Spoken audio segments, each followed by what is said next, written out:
This program is brought to you by Hungry Jack's and Bunnings Warehouse.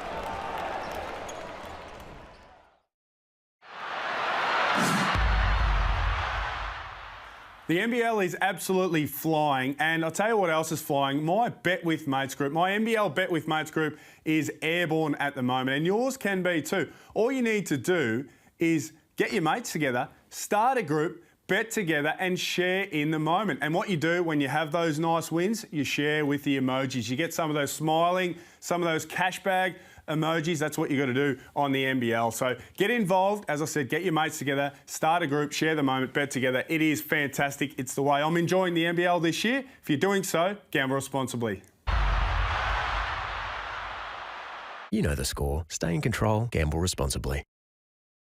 The Wildcats got the best player on the floor. They're not going to die wondering. They've got the history of winning. He likes to look at the three ball. They play Sam Froling. Sam Froling, he's a strong body. He's going to make you pay. Big, strong finish from Tayshaun Thomas. Illawarra pushed forward quickly through Seaver. Very powerful run from Swakala Bullock. It's all happening. Here is Bryce Cotton. Here is Bryce Cotton. He needs no introduction. He loves it. Why wouldn't you?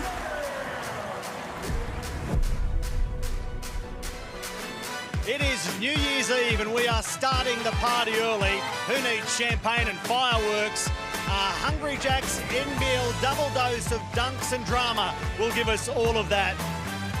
First off, Perth in Wollongong against Illawarra. Then it's the Snake Pit Mark II as the Cairns Taipans host Adelaide. But that is our first venue, the Wynn Entertainment Centre. And there are the Wildcats warming up against Jacob Jackomas and the Hawks, who sits at 2-15. It goes without saying, the Hawks are after a high to finish a horrible back end of the year. They've had a nice break, 9 days since their last game, longer for Tyler Harvey and Michael Frazier, who missed that game because of illness. And Michael Frazier, make no mistake, is a big storyline tonight. He's playing his former club, the Wildcats, for the first time.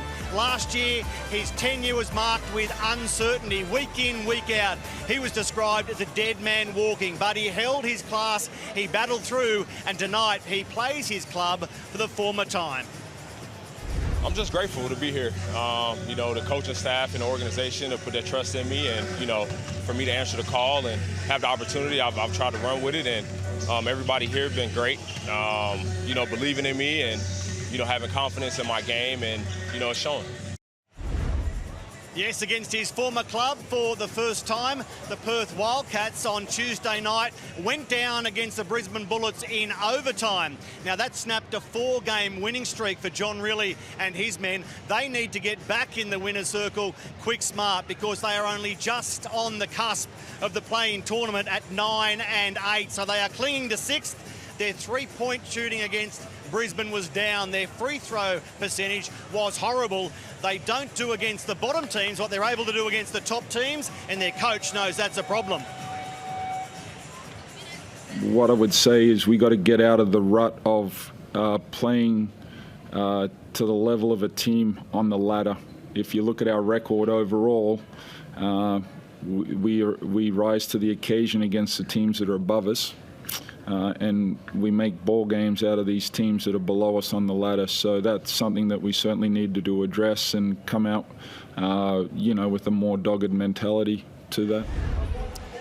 There's an MVP candidate with work to do, Bryce Cotton alongside Corey Webster. You know, the Hawks season, it's said, is judged on their ability to beat the Sydney Kings. Well, a very close second is the Perth Wildcats. Hawks fans know that, and they've turned out en masse. The Hawks set to have their biggest crowd of the season tonight.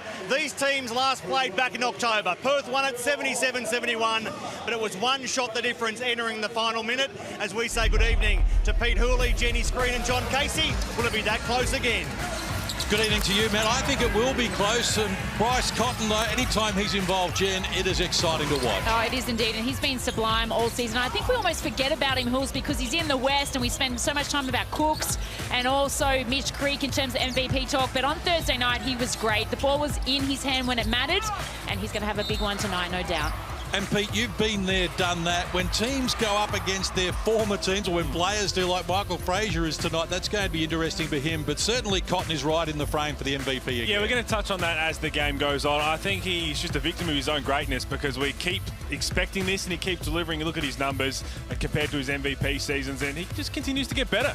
Might have a bit of fresh ink tonight as well, but Michael Frazier, he is going to have this game circled. He is excited, no doubt, to play this one, and I'm expecting him to have a really, really aggressive mindset. Champion starting fives for these teams. Well, they're both making 2 changes to what they have, what they rolled out in round 2. But as you can see, the 1-2 punch here, Harvey and Frazier. That's the change that they were missing against Tasmania just 9 days ago. Missing that many points is always going to be hard for any team to win, but they're back in their champion starting 5, and that's the team they like to roll out when they're fully fit and healthy. They're actually doing really well, obviously, between Harvey and Frazier. They average just over a touch over 35 points between them, so that's a pretty nice backcourt. But then the Wildcats, this starting lineup, they've just played 5 games. 4 of those have been wins, so a nice change up from Riley.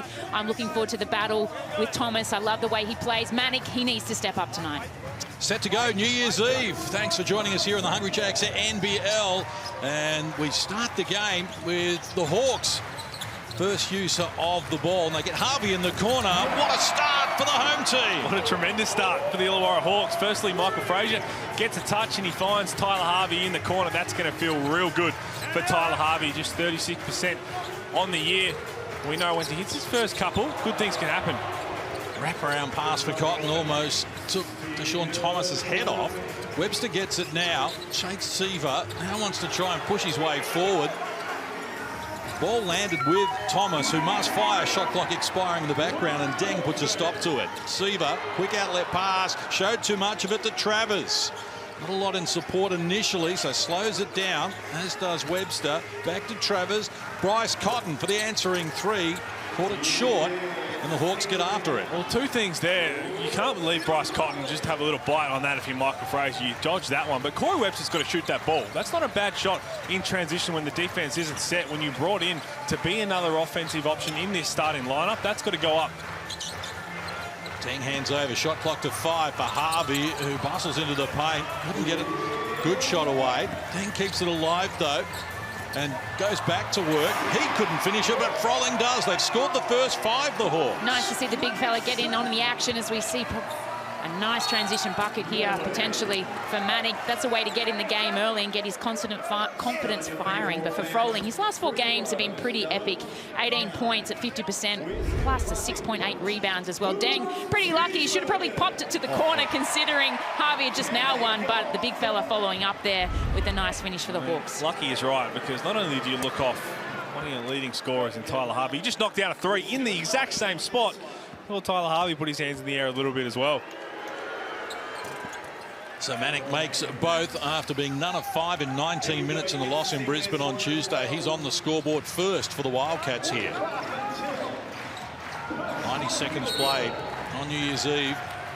And here we see this little 1-2-2 press. We saw this in the 4th quarter, which got them back into the game against the Brisbane Bullets in that overtime loss. Setting up early, and especially in the 1st quarter as well. And another turnover, 2nd turnover for the opening few minutes for the Illawarra Hawks here. And it's not designed to try and get turnovers. It's really just to delay Illawarra into starting their offense really late in the shot clock. But in the end, when you got Luke Travers' length at the front of it, you saw the kind of problems it can cause. 1 on the shot clock. Travers is going to have to get it off quickly. Another breakdown there. And a chance for the Hawks to build on their advantage. Seaver looks inside. Good pass. Froling from close range has now got 4 in the game. And we know he loves the deep roll to the bucket. He wants to also work on that short roll kind of action, but that's beautiful read there from him. Manning from outside. He's short. Harvey with a rebound, who's got players ahead of him. And elects to slow it down. Now lobbed inside. Froling once more. Too big. Over the top of Cotton. Took a couple of times, padding his stats. He's now got 6 of their 8, and they lead handsomely. Yeah, it's a big test for the bigs of the Perth Wildcats, because Sam Froling is just so active. It's Corey Webster. He finds the hoop. Nice move there, and he's been a shining light since coming into the starting lineup. I think he's starting to find his groove. Maybe his brother heading to Perth as well. We'll talk about that a little later. We sure will. I love it. If that happens, I absolutely love it. I think it's great for the Wildcats. Enterprising start from the Hawks, though. Frazier's first attempt is off the mark. Travers, quick outlet pass. Corey Webster again, got back quickly, and despite the efforts there of Michael Frazier, comes up with another 2. Good outlet pass from Luke Travers, and now it was Corey Webster on that one, but it was Brady Manick the possession before. If you're the Illawarra guards, if you're Tyler Harvey, if you're Peyton Seaver, someone has to get safety when that shot goes up. Someone has to be able to come back and stop that transition bucket. And it's hard because Tyler Harvey likes to get to the corner, wants to shoot that 3. You can't expect him to be that safety defender to try and slow down the transition. When these teams played back in round 2, the Hawks, they led till 3/4 time, had it under control, and eventually succumbed by 6 points with Perth getting over the line. They led for 29 minutes in that game, the Hawks, more than the Wildcats, by 11 in the second quarter as well. Again, they're off the mark, but the offensive rebounding's been good so far. That's number 4 for the Hawks. Reluctant to fire initially, Deng, but eventually went to it and came up with his first score. He's been pretty colossal on the boards at both ends in this opening quarter. 2 on the defense, and then just following up again beautifully on the offensive boards as well. Thomas had it stripped away, recovered, and opens his scoring account. So Sean Thomas has got to do that a little bit more. Sam Froling started really well, so try and put him in some action down the other end. Baseline, it's up again. Initially wouldn't work, but he gets it done, Frazier, and he's underway. I think Michael Frazier's got a point to prove in this one. He's taken 4 field goals already. Those 2 threes, and gets a second opportunity there. Hawks up 5. 4 minutes played here in the opening quarter as Travers peels off the triple, the first.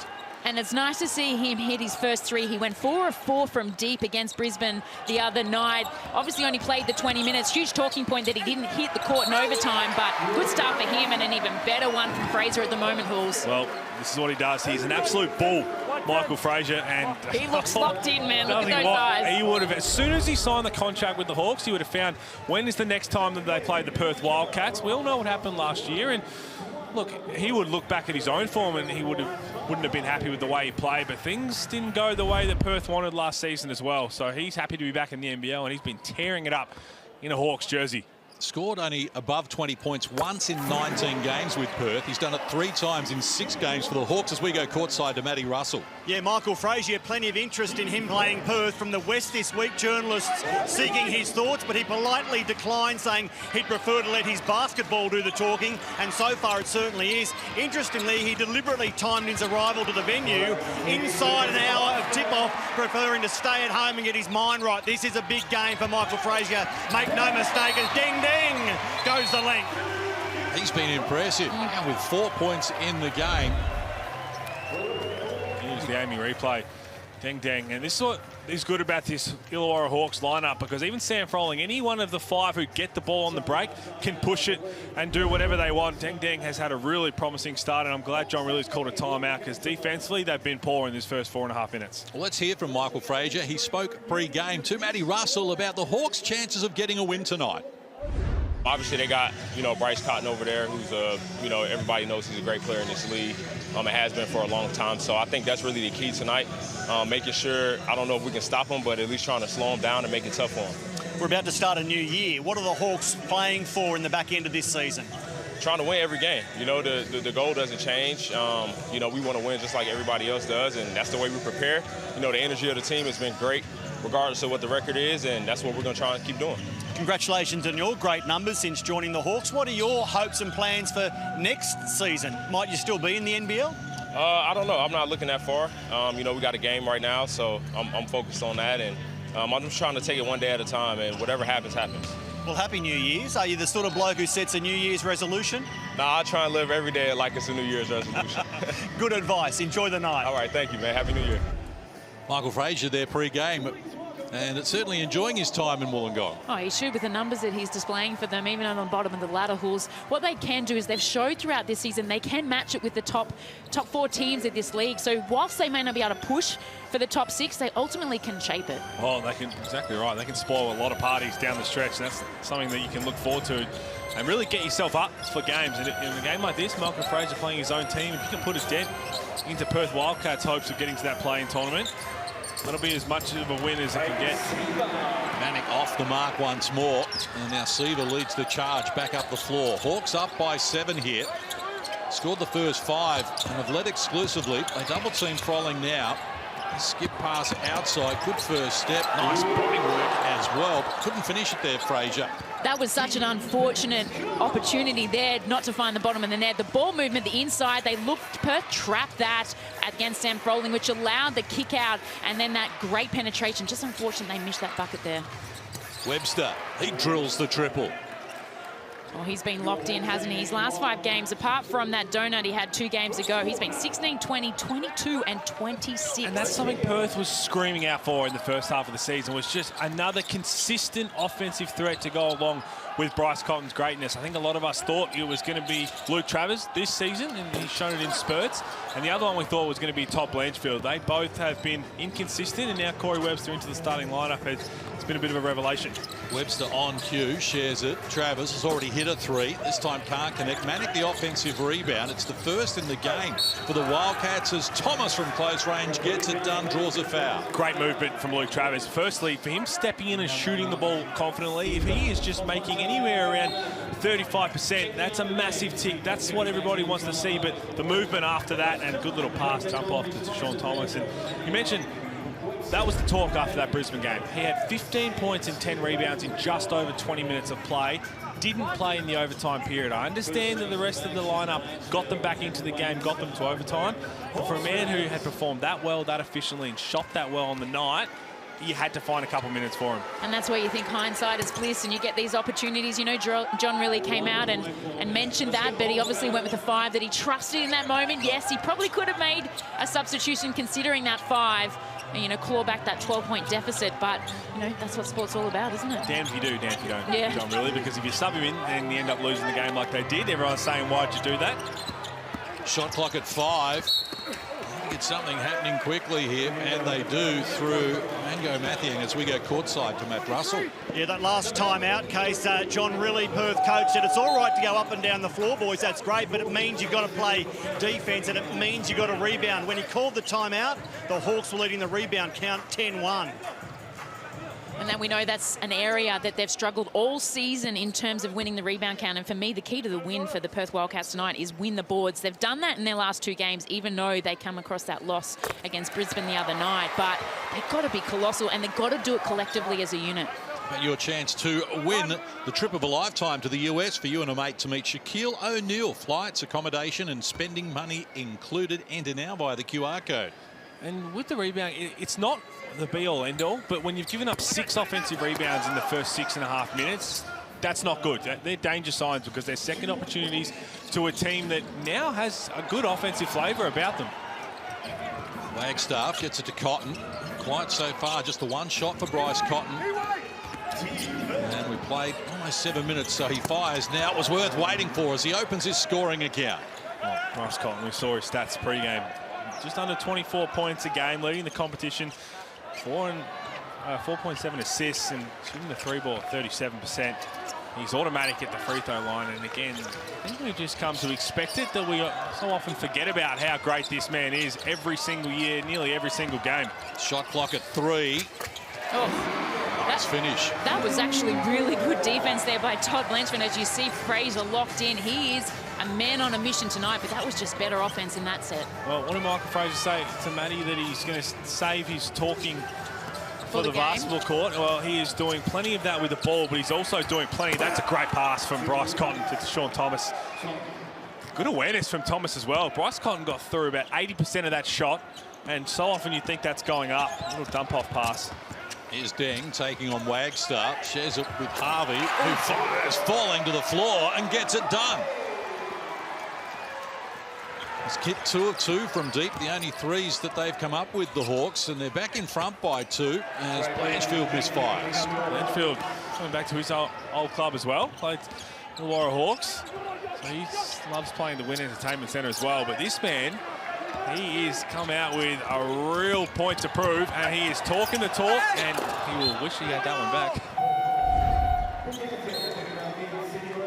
And here we see deja vu. First shot of the game was in the corner, and it was exactly the same there, just to the left and fade. But that is tough, absolutely tough, and probably a foul as well. So enterprising start to the game from the Hawks, who lead by 2. They led when they last played in Perth at quarter time. Cotton steps inside and comes up with the 2. And that's a bit of a brain fade from Swakala Bullock. If you're trying to shoot the gap on those turnouts from Bryce Cotton, he's just too smart. He knows how he's going to play. As soon as he sees you go over the top of the screen, he flares to the corner, and then he knows you have to run by trying to contest the shot. One dribble jump shot, and that may as well be a layup. Froling, single digits on the shot clock, barges his way inside the paint and comes up with a 2. He's got 8 to lead all scorers. He's been brilliant this opening first quarter. I like that the referees put their whistles away on that one and allowed the big boys to play down low, because that was a beautiful spin move from Froling. Thomas, who's been good so far, works it inside and from close range. Confidence booster as Blanchfield gets open. Well, whatever team wants to play defense first is going to have the best crack at winning this game. Seaver works it to Swakala Bullock, a former Perth player, and inside the whistle provided here.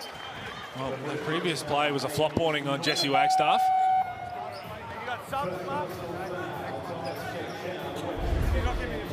Look at it here. There was minimal contact for you to go down like that. In the end, I think his left foot just got tangled up with Sam Froling. We knew he so often tries to take those and gets his fair share of flop warnings as well. I think he saw him just stumble a little bit. No doubt about, given an extra 3 seconds, he might have tried to go down as well. So inside the last 60 seconds of an up-tempo start to the game, Froling got free off the restart, and he's into double figures.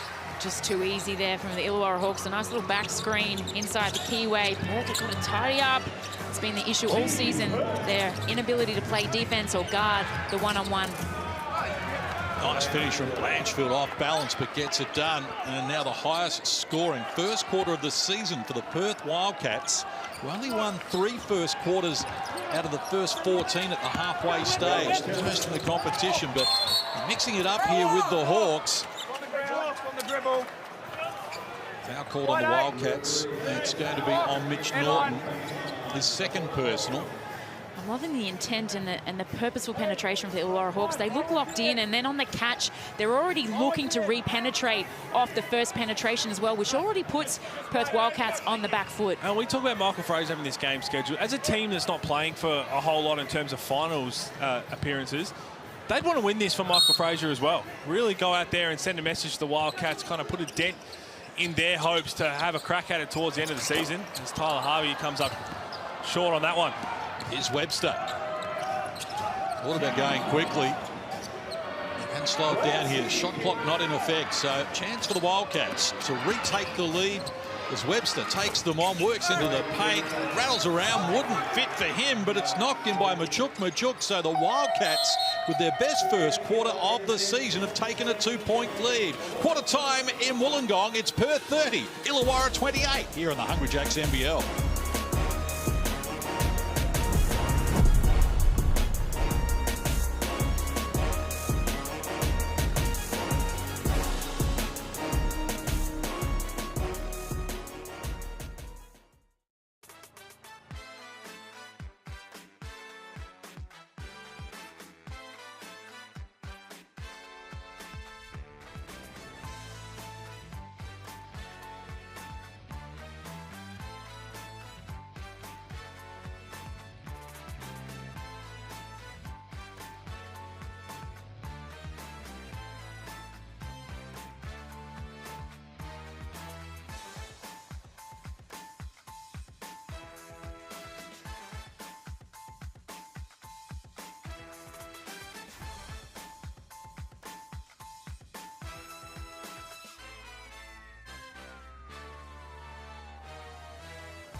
High-quality start to this game from Wollongong at the Entertainment Centre, right on the beachfront there at Illawarra. And the Hawks, well, they had the lead early, scored the first 5, led by as many as 7, but Perth, shooting 60% from the field, hold a 2-point buffer here at the end of one quarter. Well, you know what I liked about the Perth Wildcats, apart from their lack of defence, was their ability to score, but score from other people than other Bryce Cottons. He's got 5 points in the first quarter, but it's the others that are stepping up. Webster's got 7. We've also got Thomas with 7, and then Manick also has hit the board as well. Hit the ball there in the corner. And the thing I love about Brady Manick, yes, he's had a couple of down games after finding his stroke. He's going to continue to shoot. He knows that's what he was brought in for. Continue to let it fly. This is the interesting lineup that Illawarra Hawks have started to throw out since Dan Grady has been healthy. This man right here, you put him in that 4 spot, let his energy try and spark some things. Chance for the Wildcats to build on a 5-point buffer here at the moment. Off the miss, this is Tyler Harvey. Inside, Froling, been influential, 5 of 7 from the field for his 10 points, shut down by Manick. And Cotton gets after the loose ball. Cotton. Oh, Greeter decides to fire and whistle on the play as well. And Greer doesn't like it, but I tell you what, if you're not going to ask for a coach's challenge, it means you know that you've just put your hand in the cookie jar, and that's an easy call. He doesn't like the call. Let's go courtside to Matt Russell. Yeah, John, really case at quarter time. Very happy, obviously, with the 30 points in that period, but still preaching defence and specifically defensive transition. He wants the Wildcats to get underneath the Hawks, so basket side as they turn to defence, then apply ball pressure. He's still more about the stops than he is the scoring. And you heard him in the press conference that we showed. Now, Bryce Cotton gave away burgers in this last game. They missed 18 free throws, and if Bryce Cotton's giving away burgers, it means, honestly, it's just not your night from the line. But John really said that they've been playing down to a level of a team below them on the ladder. And I don't necessarily agree in that game because Brisbane, they came out with a different mindset. They looked really good in that game, and they looked good the other night in Adelaide as well. So not necessarily that, but in a game like this against the Hawks, where the defense you just played in the first quarter, that's not going to get it done against the teams like the Sydney Kings and New Zealand Breakers, as Michael Fraser continues to start the way he's been going. You got to make sure that you lock in on the defensive end. I think it's just respecting the opponent in front of you, regardless of where they are on the ladder for the Perth Wildcats. Travers, she's at outside. Cotton fires from deep and comes up with another 3. He's into double figures. Just cut, copy, paste. Every game, every year. Bryce Cotton's greatness cannot be denied.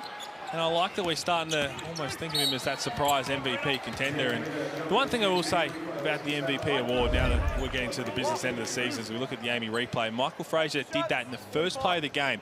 He bit on a Luke Travers drive where he was going nowhere and left Bryce Cotton open, who missed one. Didn't make the same mistake there. The team performance matters when it comes to an MVP. When you're voting for the MVP, if you finish 5th or 6th, it's going to be really hard when you've got a contender who's led their team to a top 2 finish. Now, the Wildcats haven't been that great consistently all season long, but if they continue to rise, then that man's case is going to get stronger and stronger, as it probably should. One shot. So rule him out if the Wildcats don't make the finals. Oh, 100%. I think you have to. And, I mean, look at that. In any MVP, in any sport, in any league, if your team doesn't make the finals, it's awfully hard to give you a nod over someone who's contending with you and their team finishes top 2. Good ball movement there from the Wildcats, and in the corner they get an open look, and Webster knocks down another. So he's been good from deep so far. Double-figure lead now for the Perth Wildcats after they trailed by 7 early in this game. Harvey off balance and regathered, goes to Froling, who's got an even dozen in the game. Just gets himself in the right spot. Sam Froling can finish with either hand so well. And it just gets off his man at the right time for that dump-off pass from Tyler Harvey, who may have got away with a little carry on that dribble move. Manick down low, Travers with a height advantage on Harvey. Shares it outside. Manick being good. This time can't connect. Fraser grabs the rebound. 14-9 the rebound count in favour of the Hawks. Have done that well. As Greeter hands over, Harvey wheels to the top of the key, this time off the mark. 3 minutes played here in the second quarter. It's Perth by 8. 11-5 is the run since quarter time. Gee, it's just so hard, that pick and roll defense, isn't it? Do you trap it? Do you ice it? What do you do? He's just a hard man to defend, is Bryce Cotton, especially when he's got a little bit of pace coming downhill. But that Sam Froling just turned his back a little bit there. Well, Sam Froling's stuck in no man's land in that. Are you going to hedge? Are you at the level, or are you playing that drops coverage? He was none of the three. He was kind of stuck in between being at the level and in the drop. So Michael Fraser didn't know whether he was trying to get back in front or Sam Froling was going to try and send Bryce Cotton back. And in the end, let Bryce Cotton get into the heat of the paint. Let's go courtside to Matt Russell with a special guest. We've seen Luke Travers and Dan Greeter build a cult following for their long locks, their mullet. Meet Isaac Greeter, Dan's brother, who's travelled all the way from Perth. You got them both covered. Don't they have hairdressers in the West? Apparently not. We like it long surfer boys in WA, so shout out to the boys. We had some fans early this season who had driven up from Melbourne to be here. Please tell me you didn't drive from Perth. Nah, it was a long flight, to be honest, crammed seats, but we got here, so happy to be here. Isaac, younger or older brother? Older by, younger by 2 years. 2 years. And let's get it serious for a moment, because Dan's had to fight back from an ACL injury. You've no doubt seen how hard he's had to work and how special it is for him to get back on court. Yeah, it's great to see. You know, he's the hardest worker, takes care of his body, hopefully warms up and plays a good rest of the season. Am I right in thinking that you've done your ACL recently as well? Yeah, we must have weak knees, but you know, hopefully I'll be back next season, NBL1 West, so see how we go. I was going to say, you've got a fair set of rocky boulders on you. You're a basketballer, power forward. What do you do? Yeah, I play 3-4, but love the gym as well, so can't complain. Now, it's a proud West Australian, but wearing a Hawks singlet. Blood is thicker than state, right? You're supporting the Hawks tonight? Yeah, it was a tough changeover, but always support. Bit of a bandwagon for the brother, so wherever he goes, I'll support. Well, Isaac, great to see you here. Great to see you wearing the same sort of haircut as your brother, and enjoy the rest of the game. Thank you very much. Have a good one. Well, it's New Year's Eve, and I reckon we've saved the best for last. That could be interview of the year. Like that right there.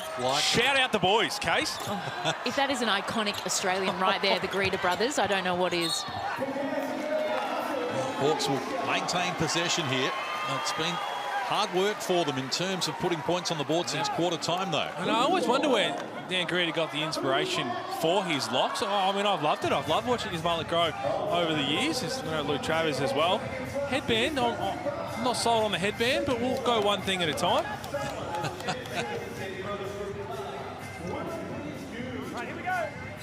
Middle stages here of the second quarter. It's Perth on top by 8. Froling, 12 points on 6 of 9 shooting to lead all scorers. Now it's Deng, elevates and knocks down the triple himself. Well, much needed bucket for the Illawarra Hawks. We've seen Fraser attacking the rim really hard. 4 of 11 on the night. He's just had some bunnies that he's missed, but a nice finish there by Deng. Manick hands over, Cotton. In traffic, attracted Deng's attention.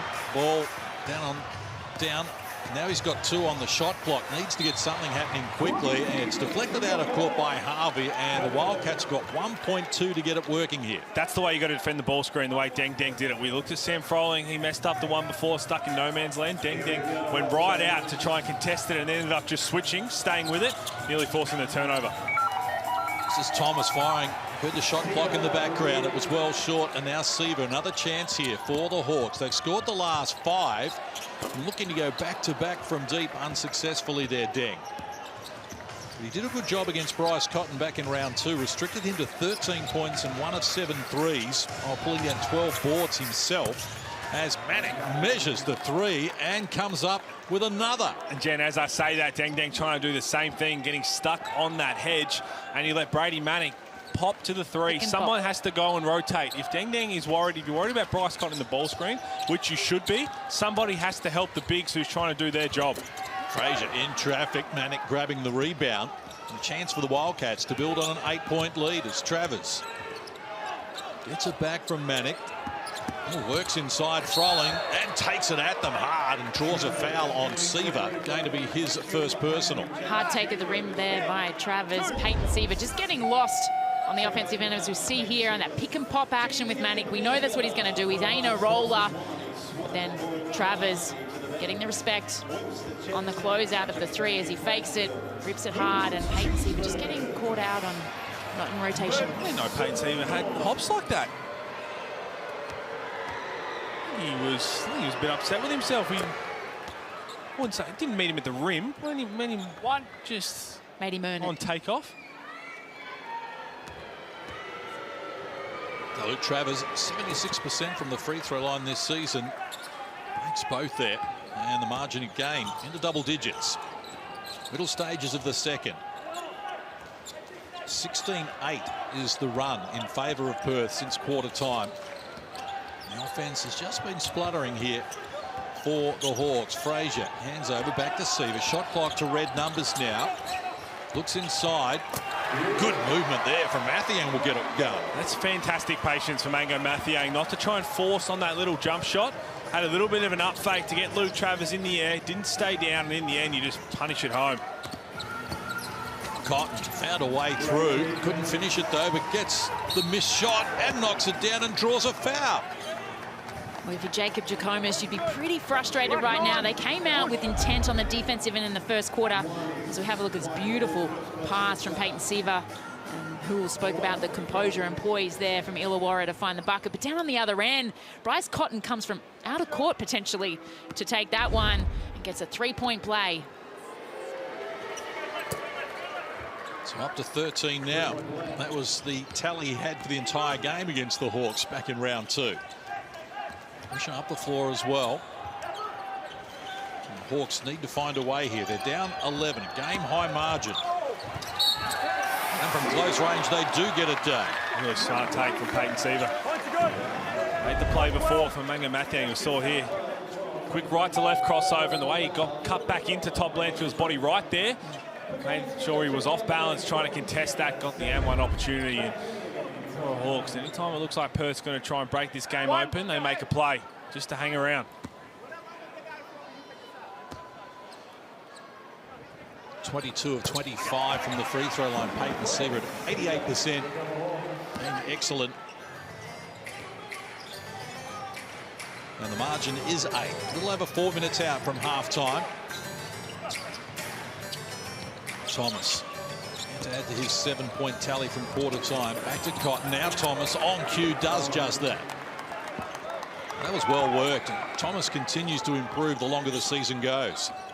I think he's kind of realised throughout their struggles that he's needed to do a little bit more. I think he was brought in to kind of be that real solid on the glass defensively, and hasn't done that at the start of the season. Now he started to really find his offensive game, the little 1-2 punch. And you go through the last couple of years with Bryce Cotton when Perth are at their best, it was that 1-2 punch with a big man when it comes to handoffs and they control the glass that helped Perth be successful. I'm talking Nick Kay, John Mooney. So that he's not going to be either of those two, but he's really done a good job in averaging nearly 3-4 assists over the last few rounds. That's what they need from Deshaun Thomas. Chance for Swaka can't finish. Thomas has mishandled the pass, decides to go on with the dribble though, and in traffic takes the hit and off to the free throw line. And that's just frustration from the Illawarra Hawks there. Mathiang probably just getting caught out. Didn't need to close out that far away from the bucket against Thomas as he fumbled. He just could have kept space a little bit, but Thomas just putting it to the floor and finding a way to the foul line. Well, that foul's on Deng Deng. So Mathiang gets out of the play. Deng Deng comes across to try and block it. When Deshaun Thomas is falling over and off balance, there's just no need to do that. You just kind of contest, kind of walk straight up, and if he's good enough falling down to make that shot, shake his hand and go back down the other end. In the end, you let him go to the free throw line, you pick up your second foul. 9 of 10 from the free throw line as a team. They were 3 of 3 from the stripe at quarter time, so they've been able to work the Hawks over here inside and take 8 free throws, and now the margin's out to a game-high 12 points. So problems for the Hawks. They need to arrest the momentum at the moment. Seaver gets a look from outside and comes up with the 3 ball. Both teams right now playing this 1-2-2 delay game kind of action, just to slow each other down, try and find good looks, potentially even turnovers. Well, Illawarra Hawks sitting back into a 2-3 zone.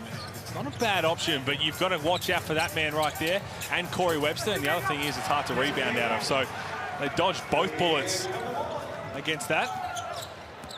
A chance against Seaver. Bounces into Thomas and took a nasty knock to his shoulder as well. First foul on Thomas. On his shoulders. That's out. That could be out there. Payton Seaver. That's not great at all.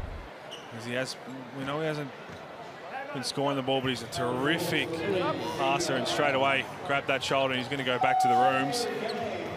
He just hit that 3 before, and you see Thomas went to carry a hand to protect the shot.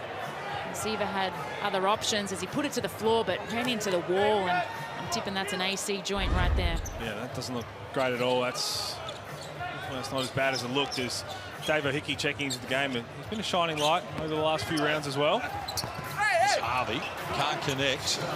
Still yet to add to his quarter time tally. As Manick grabs another rebound. Well, that's not going to help. A shot like that, you've just missed one. You get a long rebound, a contested fadeaway long two. Manick, this time off the mark. Chance for the Hawks. Deng, his foot on the accelerator, pushes down low, can't complete it. Opportunity missed as we move inside the last 2 minutes of the first half. Perth on top by 9 after starting this quarter, leading by 2. You're right, Case. There's been a lot of shots missed at the rim from the Illawarra Hawks. Their penetration has been great because we know Perth really struggled to defend. That's going to count. There's a goaltend for smacking the backboard. Right now, the Hawks, they're just hurting themselves with some poor decisions. So, Matthew, I know you're trying to go for the block, but that's the rule when the ball's on the hoop. You smack the backboard like that. And the one before, the foul from Deng Deng. You've just got to be a little smarter. What I love there was the roll from Manick, normally the pick and pop type of guy. Talk about someone that's been under a little bit of pressure. It's nice to see him respond in this first half. He's got the 10 points, plus 7 as well, efficiency of 12, and a nice couple of rebounds, 5 in fact, which is nice. When you're not making shots from outside, which he is tonight, but when you're not making them, you've got to find ways to get other ways in the game. Yes, you think the Wildcats, if they're going to make any noise come the playoffs, they need Manick delivering at this rate, as opposed to the none of 5 from the field he was in 19 minutes in that overtime loss to Brisbane on Tuesday. That won't get it done. Hickey to Frolling. Shot clock to single digits here. 90 seconds out from half time. They're patient. Now they've got red numbers on the shot clock. And Hickey thought about going solo. It wasn't on. Forces the ball to Frolling, who must fire and couldn't connect. It broke down, and a chance here for the Wildcats to build on an 11-point lead. That there from Hickey to Sam Frolling, that's a hospital pass. When you just throw it with half a second to go on the shot clock and Sam Frolling has to just launch it. There's not much to do with that.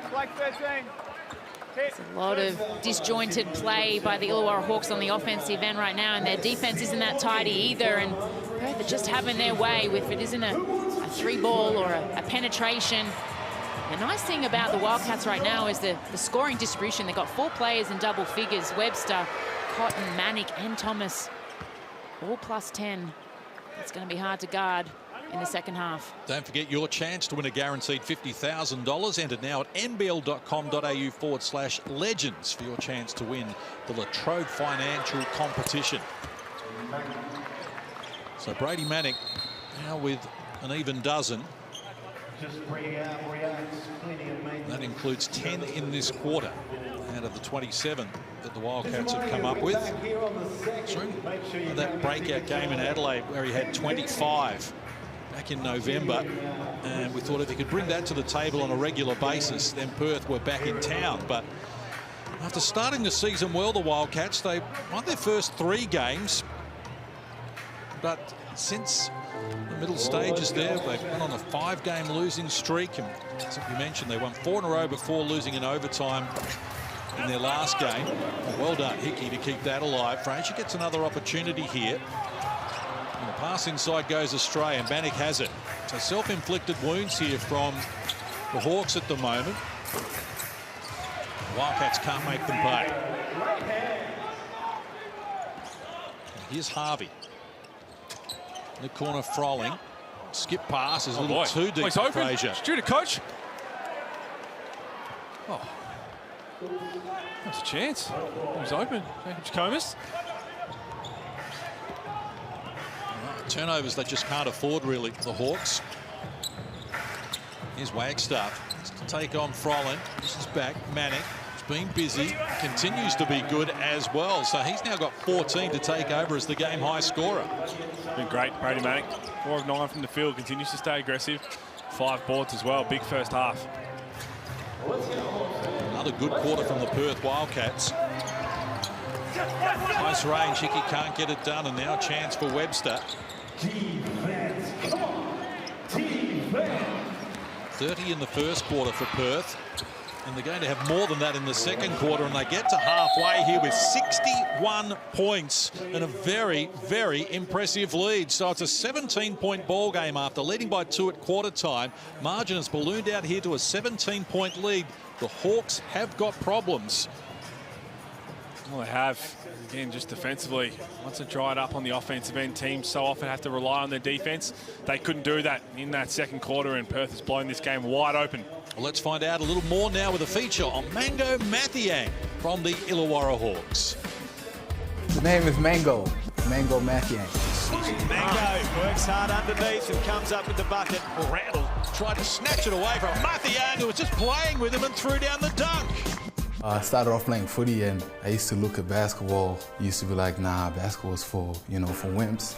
Oh, good block there from Mathiang. He's able to test at the rim and block shots at an extremely high level. Out of nowhere, when I turned 16, picked it up, and just the competitiveness around, the neighborhood and the kids in the neighborhood, just seeing them progress and get better on the daily basis. You got Emmanuel Malou, Dang Dang was around my areas as well, so it was beautiful to see. Spins inside the paint, finishes with the right hand. Went to the States my first time. That was kind of like a culture shock. Played in the same AU team with Anthony Davis and all them guys, and I was like, oh wow, this is actually serious. Mango Mathiang. From then on, I just knew what was gonna separate me from everybody else is just work ethic and my energy, and just staying positive the best way that I can. About a 35-footer to end the first quarter. Great block by Mathiang. It was all kind of like happening so fast. And then my freshman year is like, we win the championship. Then next thing you know, I find myself in the White House. Welcome to the White House, and let's give it up for Coach Patino and the national champion Louisville Cardinals. Having a chat with Obama and stuff, and it was just, a bunch of like historic things that just happened to me back to back, and it was beautiful. Something, that I'll cherish for the rest of my life, telling all my grandkids and stuff.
And welcome back to round 13, the Hungry Jacks at NBL New Year's Eve. And the Hawks had started so well, they scored the first 5 points of the game, led by 7 in the early stages before Perth decided to turn it on. And they had all the answers, closing out the first quarter with 30 points, their highest first quarter score of the year, to lead by 2. And right now the margin out to 17, Jenny's screen, after they ran riot there in the second. I thought they were great, obviously, Illawarra in that first quarter, but just defensively, it got away from them in the second. But Perth, credit to them, they ramped it up a little bit, were able to put more points on the board, but they did it as a unit collectively. They had a lot of punch, not just from Bryce Cotton, but the likes of Manic as well. And of course, they went away, Illawarra, from what was working in terms of Frolling, getting it done. He had 10 points in that opening quarter and really turned it on, but they couldn't get him involved. In fact, in the second term, he scored just 2 more points, only took another 3 shots, and that cost them early in that second quarter. It did indeed. His pick and roll action in that first quarter was absolutely sublime. He was rolling hard. He found his mid-range game as well, and he was colossal on the boards with 3-0 boards in that opening quarter. Disappointing that he didn't see a lot of the ball in that second quarter, and hopefully Jack Holmes will make that adjustment in the second half, and we'll see him getting a lot more tacks at the rim. League's leading scorer, Bryce Cotton, was held to just 13 points when these teams last met back in round 2. He had 5 in the opening quarter and has 13 now at half-time, and ominous signs from him. Oh, absolutely beautiful to watch. Every time he hits the court in the Perth Wildcats uniform, he's just on point. What's great about it is the other contributions from the other players. Webster, Blanchfield's had a little bit as well, and then Thomas. The 2 game between him and Thomas has been absolutely sensational to watch. You can see the lead scorers head-to-head in terms of the Wildcats, Cotton with 13 and the Hawks. Well, they've got Sam Frolling with that 12, but they need to get more from him and get the ball to him a little bit more as well. We saw a lot of their offense breaking down and late shots in the shot clock, and the numbers there at the moment, well, they still lead the rebound count, but as you can see, the Wildcats, 57% from the field, have been great. Absolutely. They have shown glimpses of what they're capable of. We know they've been in this spot a lot in this season. Hopefully they can bounce back in this third quarter, but it's going to be hard considering Peyton Seaver went down with what potentially could be a nasty injury. Didn't look good when Peyton Seaver just crashed into Tashawn Thomas, and it looked as though it was an AC injury, and straight away we knew he was in trouble. And at that stage, well, he was making things happen for them, had the 3 assists and knocked down a 3-ball as well as part of his 6 points, but that did not look good. It did not. It was a pretty big, hard wall to run into, and Seaver, he's had really good impact off the bench, as we've known in the last few games for the Illawarra Hawks, since Tyler and Fraser have been doing a great job. Hopefully we get an update from Maddie Russell as to how it's going, but it didn't look good, as it seemed a little bit numb there. An AC joint hopefully isn't going to keep him out for too long. Matt Russell will be all over that at courtside. We'll have an update for you shortly, but right now let's send it over to the Analysis Centre, where Pete Hawley's going to dig a little deeper. Yeah, thanks, Case. We're looking at some of the mistakes, firstly, that the Hawks made on the defensive end. And this one right here, so this is Bryce Cotton. So Michael Fraser guarding Cotton, Tyler Harvey guarding Luke Travers. That's like for like. That should be a switch, because this is coming at some really strong pace. You want to just straight switch that. Otherwise, you're putting pressure on Peyton Seaver, who's not kind of create space off the ball, and same with Sam Frolling. We have a look at this at full speed, as watch right there. Tyler Harvey gets caught thinking, oh, am I switching? Am I helping? In the end, Luke Travers, he's going to step into and shoot that now. We know he's shooting the ball with confidence. And here right now, this is the last play of that second quarter. And have a look at this. When the Wildcats have this lineup on the floor, you're in a bit of trouble. Jesse Wagstaff, he can shoot the ball. He's not going to set a screen, he's going to slide pop. So Mango Mathiang's thinking, I don't have to hedge, I've got to go there with that. Bryce Cotton, shooter. Brady Manic, shooter. Todd Blanchfield, shooter. All the emphasis on Dave O'Hickey, who thinks there's a screen coming. There is no screen. In the end, easy layup, because everyone's staying home on shooters. And we have a look lastly. This is what they did do well with Sam Frolling, and that is the off-ball movement. They don't score on it, but watch this. As soon as they get that trap here, this is an excellent off-ball cut from Deng Deng, because he makes Corey Webster have to drop, and then watch the movement from Michael Fraser to get to an open spot. And good things happen when you have off-ball movement and your main guy, Sam Frolling, has the ball. Gets the ball on the move, and in the end just misses a layup. But that's kind of the offense that the Illawarra Hawks have to get back to, play through their big fella. And 9 points at half-time for Michael Fraser against his former team as well. So they have some work to do here, the Illawarra Hawks. 17 is the margin. A reminder, this season, with thanks to Latrobe Financial, we are giving away a guaranteed $50,000. Enter now at nbl.com.au/legends for your chance to win. Let's see some of the great entries we've received so far. Can you hit a half-court shot? If you can, $50,000 could be coming your way. Stay with us here on New Year's Eve. It's the Hungry Jacks at NBL. Round 13.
Great to have your company here on New Year's Eve. We are at the Illawarra and the Wollongong beachfront, and the Wildcats with a 17-point lead, and the Hawks have got problems with Peyton Seaver injured as well. Let's cross courtside now to Matt Russell with the latest. Yeah, Case, when you're 2-15, you need some luck, and the Hawks certainly aren't getting that this season. We saw Peyton Seaver forced from the court late in the first half after colliding with a Perth Wildcat. Now, I've spoken with the Hawks medical staff, playing group and coaching staff at half-time, and there's some confusion as to just how serious this injury is. Basically, it's just not clear yet. They don't believe the shoulder was dislocated, but they haven't ruled out a break to the collarbone or damage to the AC joint. Scans will be required, but the trouble is, good luck getting scans on New Year's Eve and New Year's Day. What we do know is that Peyton Seaver won't be back today, and with the Hawks facing 4 games in 10 days, it could be a costly period.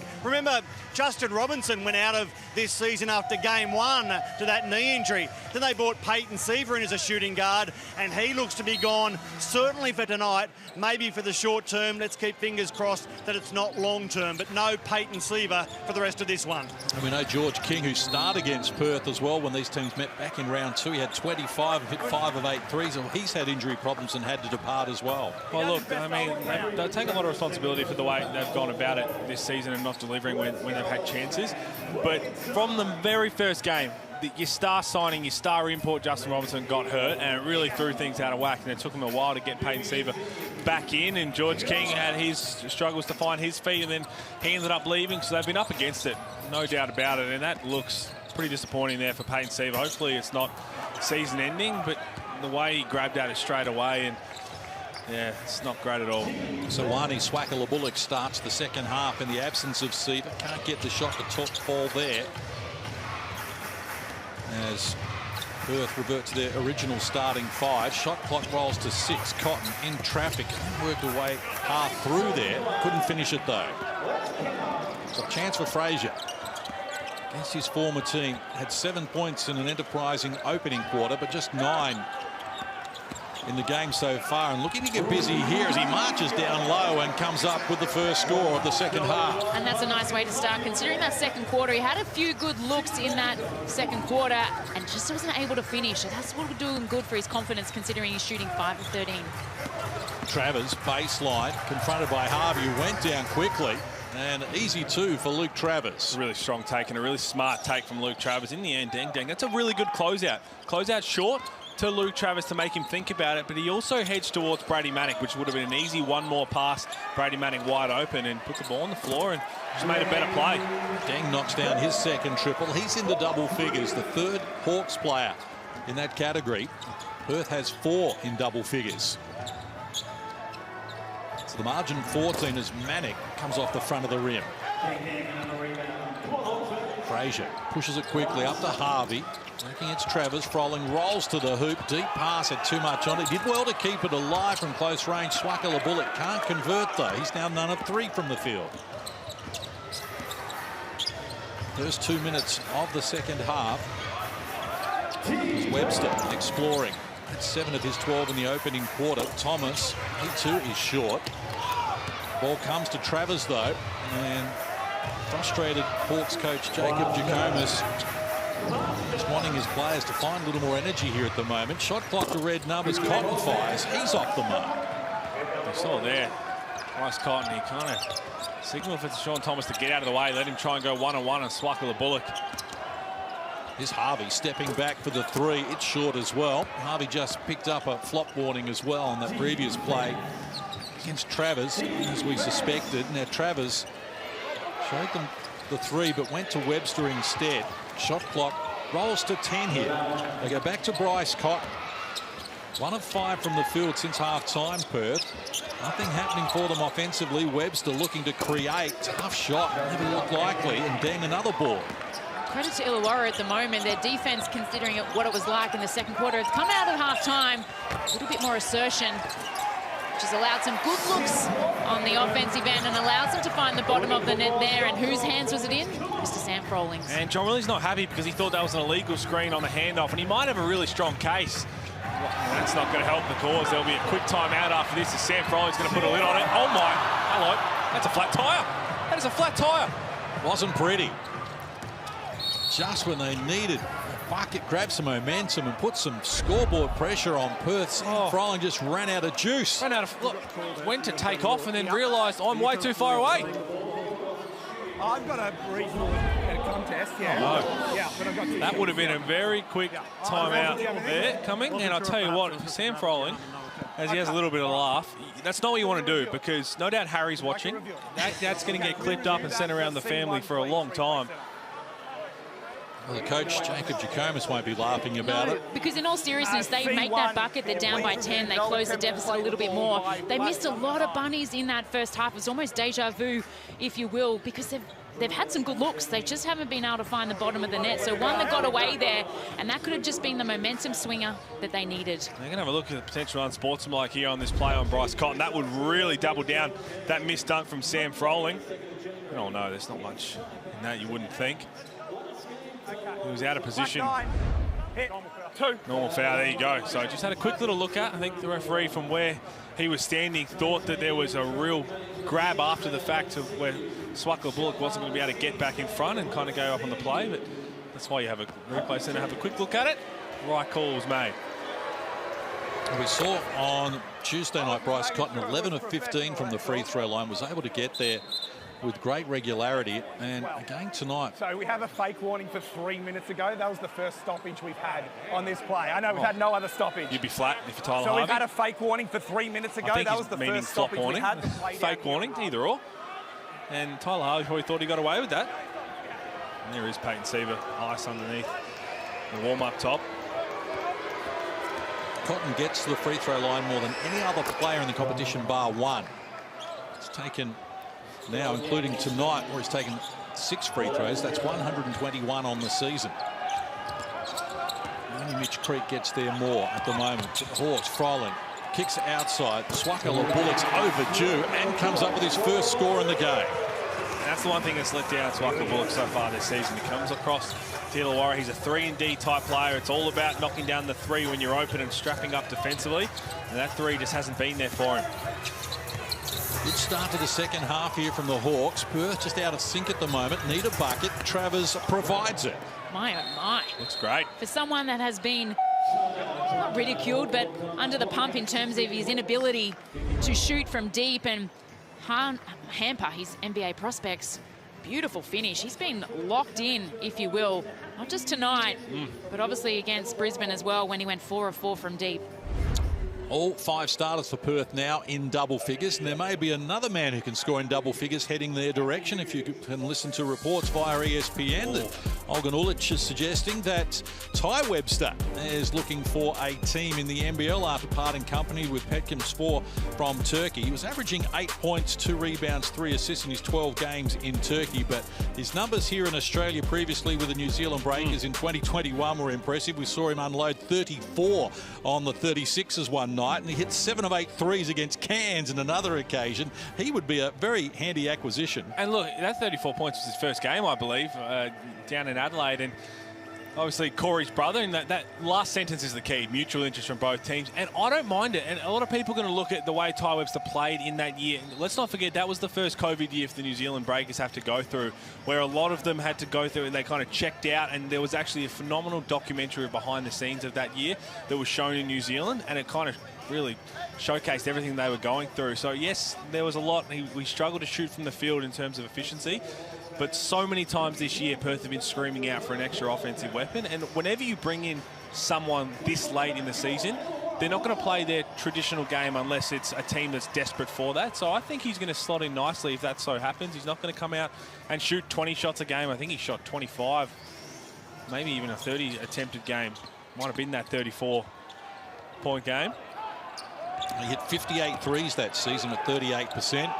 Put that into context, Bryce Cotton's hit 55 threes this year at 37. So he is world-class shooter, and the Hawks have come up empty once more. So they're finding some starch at the defensive end as well, the Wildcats. You can also make sure that if that's been reported by Olgun, that is 100% spinning behind closed doors. A chance here for Frazier and the Hawks. Not happening for them at the moment. They've scored only 10 points here. We've played almost 5 minutes in this third quarter. Harvey lost the handle twice, kept it alive. And an offensive foul's now being called on him as we go courtside to Matt Russell. Yeah, realising the game is in a really delicate place for them. It has been for a while. Jacob Jackomas was all about aggression in that timeout. He wants his side to go up a few gears on the aggression front. When it comes to D, he said we're playing too much half-court stuff. A bit more full-court press, please, and try and get some turnovers. They've lost their way after an enterprising start to the game. They had 28 at quarter time, the Hawks, and they've scored 26 since then in a quarter and a half. So Webster works Frolling over and pulls the trigger on the three. So he's got 15 now. No one has more in the game. Really good move from Corey Webster. The pump fake firstly to get the defender in the air, and then how much space he created. A little bit of a side step back as Tyler Harvey wide open. Luke Travers limping back to the locker room. So Peyton Seaver done for the Hawks. Luke Travers went straight down the players' race after this play here. You can see right there, just rolls that right ankle on Michael Frazier and just limps straight past the Perth Wildcats bench. Hey, Russell will be all over that one. Not a good sign for Luke Travers. Norton into the game. Thomas uses manic baseline and muscles his way up close. Couldn't get it done though, so that's better from the Hawks. They get a stop, now they need some points at the other end. Mathiang in traffic, decides to fire over the top. Manic grabs the rebound. So rebound number 8 for Brady Manic to go with his 14 points. Already Deng Deng has a double-double going of 10 and 10. Webster comes up empty. Another chance presents itself here for the Hawks. Harvey caught it in rhythm and knocks down another three. He's got 12, and the Hawks close to within 11. Well, anytime that man catches it in rhythm, 9 times out of 10, it's going down. It's all stemming from the defensive end from the Illawarra Hawks. Another chance for him to add some more carnage here, and Harvey now adds to his tally. So timeout called as the margin is cut to single digits. Well, they missed Tyler Harvey on one before, and in the end, he's starting to put together a really solid game. 14 points and a quick timeout from John Riley. This is what the Hawks can do when Tyler Harvey is feeling good about himself. A turnover is going to allow that to happen. As you see here, good outlet pass from Sam Froling. Tyler Harvey walks into it, loves the transition three. And this one puts the foot down on the break and quick timeout. 8 unanswered points here from Tyler Harvey and the Illawarra Hawks. He was scoreless in the second quarter, 8 here in the third from Harvey, and they're back in the frame. And they're doing it while Luke Travers is receiving some treatment after just rolling an ankle. As Travers started the game well. We saw him have an influence at both ends of the floor. 10 points at the moment, with 7 boards and 4 assists. He can really catch fire, as we saw in that game against Brisbane, where we mentioned he had 15 points, game high 10 boards in just 20 minutes, but then just landing awkwardly here on the foot there of Michael Frazier and rolling the ankle. Yeah, unfortunate for him, and could be a big loss and a big turning point in this last 4 minutes of the third quarter. His efficiency is through the roof, or leading the way for the Perth Wildcats with 19. He's been filling the stats sheet in every category at the moment, so hopefully someone else will be able to step up in his absence. Let's go to Matt Russell courtside. Yeah, the training staff just came and grabbed some tape and scissors, which suggests to me they're going to try and strap that ankle of Luke Travers and get him back on the court. More news on that front as it comes to hand. In that timeout, John Riley, all about D-Trans. He said that's the only way they're going to beat us if we don't get back, get in front of them and stop their run. Just lost their way a little bit here, the Perth Wildcats, and the Hawks feeling good about themselves. Thomas takes on the smaller Lockie Dent, adds the 2, draws a foul. Smaller is right. Biggest man on the floor and the smallest man on the floor. It's never going to end well. What I like there was the shot selection from the Perth Wildcats. Ball movement was really good as we got the rotation out of play from the Illawarra Hawks, and they just found the big guy down low. Shot selection for the Perth Wildcats in the last couple of plays hasn't been that great, which has led to that fast break action down the other end for the Illawarra Hawks. Well, this season, with thanks to MG, we are giving away a brand new MG ZS EV electric car valued at $44,990. Just go to nbl.com.au/winmg for your chance to drive away. Saw it in the flesh the other day, Case. That beautiful car has hit the links with the great man, with the GOAT, and he rolled up ever so silently in that car and pulled the golf clubs out and just had a little bit of a model stood for a model pose afterwards. He was very happy. He's very happy with it all, isn't he? Comes up empty, worried out of the points there. Like this, Jacob Jackomas asked for a lift in intensity from his team, and the Hawks have delivered here. Den, inside finds Folling to add another 2. He's got 16 points to lead all scorers. He's been the man of the third quarter for Illawarra Hawks. He's got 8 rebounds to go with that 16 points. Just simple little basketball. Hopefully hasn't had any pints today. Well, not yet. It is New Year's Eve. You haven't had me rattled there. 16 pints already. Must be some sort of record. Look at the Wildcats come up with Norton. Ran into a dead end and travelled under pressure. So they get another stop, the Hawks here. They've ramped this up third quarter. This is terrific from the Illawarra Hawks. And without Peyton Seaver to slow down the offense and kind of get them set up in the half-court set, they've kind of look like they're just playing more free. Everyone's trying to test out the waters when they get the ball, and if it's not there, they're going to move it. And in the end, they're getting some easy buckets. He's been replaced by Lockie Dan on this occasion, and he started round 2 against Perth and was impressive there. He had 11 points, 4 rebounds in 32 minutes. Great start to the season from him. And here's Harvey, who is making it happen. 10 points in this quarter alone now for Tyler Harvey. And you've got to run him off the three-point line. Mitch Norton just gets caught trying to overplay right there. Then you're gone. Tyler Harvey is straight past you. And if you Majuk, you've got to worry that he can pull into that floater at any moment and draw a foul. So it's really on Mitch Norton to make sure he doesn't get beat off the dribble that easily. What was really nice about that play is we know his floater hasn't been working for him of late in this season, and it's nice to see him go hard at the rim and finish with that 3-point play here. Makes the extra, so Harvey now with the game high 17 points, and the margin is cut to 7. This is as close as the Hawks have been since early in term number 2. It was as big as 17 earlier in this quarter. They've now able to reel them in as Bryce Cotton goes solo, can't connect, following the rebound. That's terrific one-on-one defense from Lockie Dent, and there's no positive way you can, and look at the check foul there.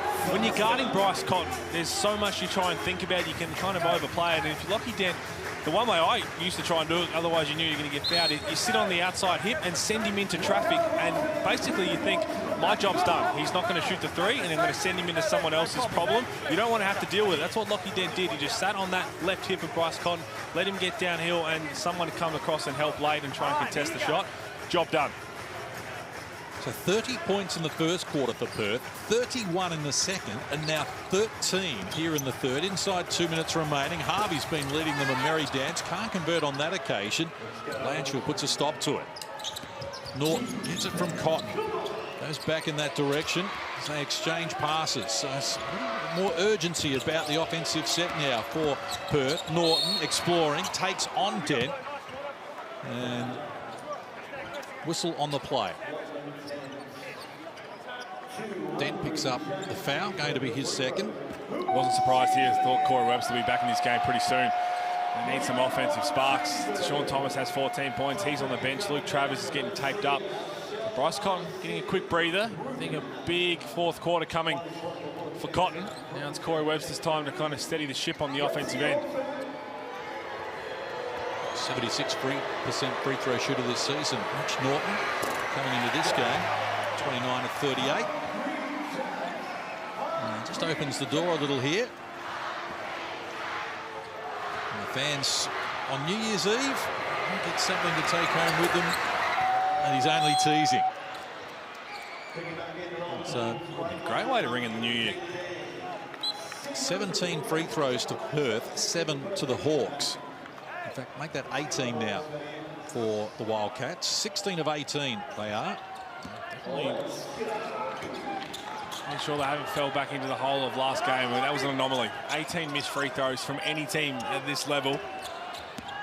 Very rare. Here's Dan, it opens up for him. He rushes down to the hoop and comes up with his first score in the game. It's just too easy. It's a layup drill. Lockie Dent, smallest player on the floor, just turns the corner and it's the easiest two of his career. Norton to Wagstaff.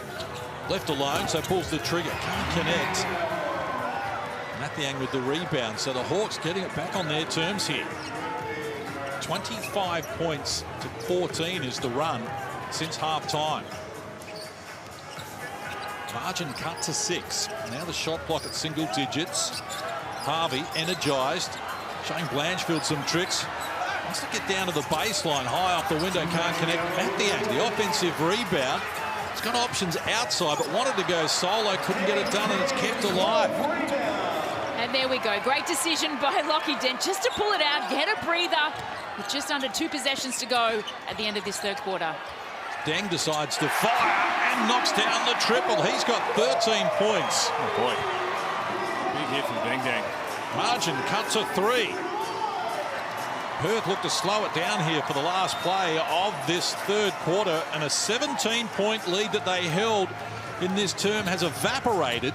It's now just 3. They go to Wagstaff in the corner. He can't connect.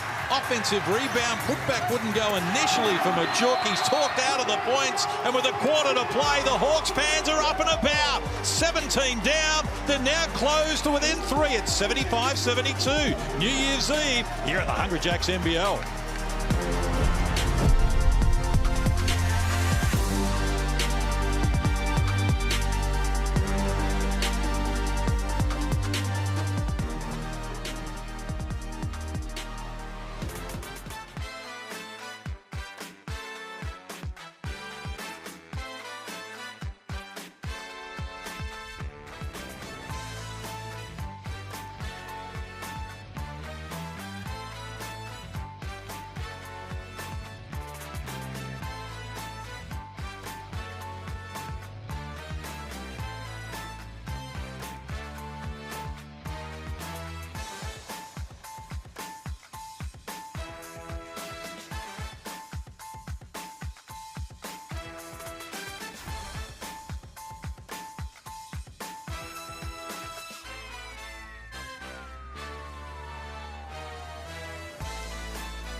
Terrific fight back here from the Illawarra Hawks in the third quarter. After being down 17 earlier in the term, they have closed it right up to a 3-point ball game with a quarter to play. And Tyler Harvey unloaded for 11 points in that term out of the 28 his team came up with.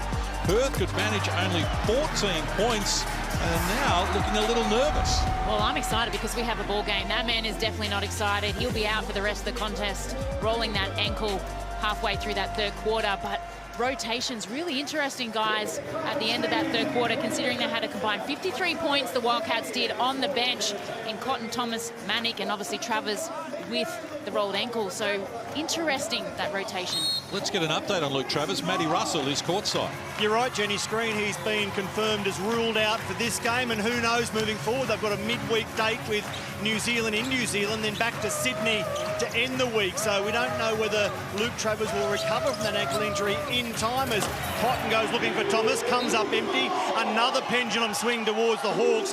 And what a little cameo Lachlan Dent is playing here. Injected in that third quarter, and the Hawks plus 11 with Lockie on the court. Couldn't agree more with you there, Maddie, in terms of his input. He's had an up-and-down season. He's started, he's come off the bench. We know how young he is, but nice to see he's holding the team and the patience of the team right now in this fourth. Harvey continues to be good, up to 20 now in the game, and we are tied. Oh, game on. All the momentum with the Illawarra Hawks. The fans are up and about. But more to the lineup to the end of the game. Bryce Cotton, the only sub really down the stretch besides Travis getting it, Bryce Cotton went out for Corey Webster to come in. So you had Mitch Norton with 1 point on the floor, Todd Blanchard 4 points, Majuku had 2 points, and then Jesse Wagstaff hasn't scored. And it was really hard to buy a bucket. Corey Webster adds to his tally now with 17. He leads the Wildcats. They're up by 2, just over a minute played here in the final quarter. Hawks have been good from deep since half-time. They were 4 of 12 from long range at the half, so 6 of 8 from three-point territory since then. Frazier, well off the mark there. He's dried up. Had 7 at quarter time, just 11 for the moment now. Cotton feeds Webster, who could be the danger man, and looks like that now. And that's 101. Hulls, I think I'm beating you to it. You do not help strong side out of the corner, especially against the likes of Webster there. That's 4 times Michael Frazier's done that tonight. And the other 3 is Tyler Harvey answers straight back, has been leaving Bryce Cotton. You've either got to stunt or you've just got to get home and not let that pass and go there and hope somebody else comes across to help. Someone you have to leave at home against is Tyler Harvey. 23 points, 6 of 11 from deep. At 5 and 2 of 11 in total when these teams played in round 2. So he's turned it up. Manic finally breaks the drought. His first score since half-time. A sneaky bounce, Brady Manic. Must be those Carolina blue shoes. From close range, the finish is there from Mathiang. Blow for blow right now. Manic gets a dunk on one end and walks into a layup. Oh, Cotton foul taking shot, so he's off to the free throw line where he is 5 of 6 so far. High scoring affair. This, of course, the first of our doubleheader. A little later, we're off to Cairns as the Taipans entertain the Adelaide 36ers in a vital game for both teams in terms of the playoff picture. Adelaide on a 4-game winning streak. The Perth Wildcats, as we mentioned, they have got a hectic schedule at the moment. This is game 2 of 5 on the road for them. And if Travers is going to be out with that ankle problem, you hope it's not long term, because as Betty mentioned, Jan 4 New Zealand, Jan 7 back in Sydney, and then they get a break before they host Adelaide on Jan 14. Well, if he is out for a little bit, whatever that last phone call, whenever that was with Ty Webster, that is probably going to get called straight back, that number, after this game. Try and hurry those conversations along. As Frazier head down to the baseline, wanted a whistle, couldn't get one. Well, he's not going to get that because that's just terrific one-on-one defense from Mitch Norton, just playing through his chest, letting his body do the work. It's Brady Manic. Oh, versatility. Manic, bit of emotion. Up to 18 points in the game. Only Corey Webster with 20 has more for the Wildcats. So Perth edge out to a 6-point buffer. Been an 11-5 run since the Hawks tied it away. They stepped out of bounds. Oh, look at this on the Amy replay right here. Mitch Norton, little dump-off pass to Brady Manic, and then Kodak moment there from Michael Frazier. And have a look at the screen. I just finished watching Madagascar with my little one. That's like Alex DeLine. That's exactly what that looks like. Timeout called. It's Perth 86, Hawks 80.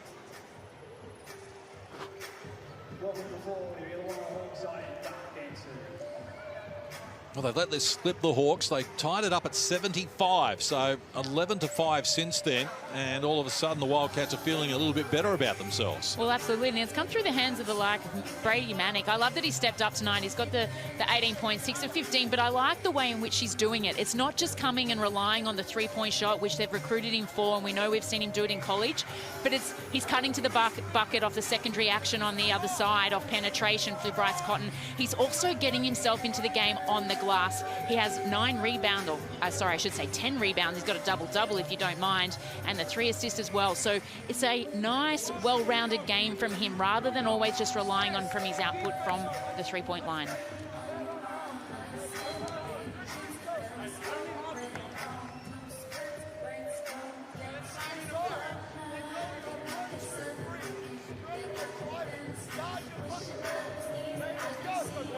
Jacob Jackomas and the Illawarra Hawks, after closing it to a 75-75 ball game, now have some work to do, but only a tick over 3 minutes played here in this last quarter.